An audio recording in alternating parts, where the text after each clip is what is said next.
بسم اللہ الرحمن الرحیم۔ السلام علیکم ورحمۃ اللہ وبرکاتہ۔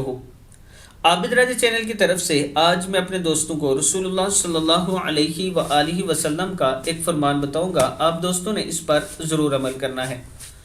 حضرت عبادہ بن صامت رضی اللہ تعالیٰ عنہ فرماتے ہیں کہ نبی اکرم صلی اللہ علیہ وآلہ وسلم نے ارشاد فرمایا، تم میں سے کوئی شخص اگر فوت ہو جائے اور اللہ کے پاس بہتری کا معاملہ پائے تو وہ یہ کبھی نہیں چاہے گا کہ تمہاری طرف واپس لوٹایا جائے، بے شک اسے پوری دنیا ہی کیوں نہ دے دی جائے۔ ہاں البتہ شہید کی یہ تمنا ہوگی کہ وہ دنیا میں واپس آئے اور دوبارہ قتل کیا جائے۔ نسائی کی حدیث ہے کہ صرف شہید ایسا ہے جو یہ تمنا کرتا ہے مرنے کے بعد، شہید ہونے کے بعد، کہ وہ دوبارہ زندہ ہو، دنیا میں جائے اور اسے دوبارہ قتل کر دیا جائے۔ میں اپنے دوستوں سے گزارش کروں گا کہ اللہ تعالیٰ سے یہ بھی دعا کیا کریں کہ اللہ تعالیٰ ہمیں شہادت کی موت نصیب فرمائے۔ اس ویڈیو کو آپ دوستوں نے آگے ضرور شیئر کرنا ہے۔ السلام علیکم ورحمۃ اللہ وبرکاتہ۔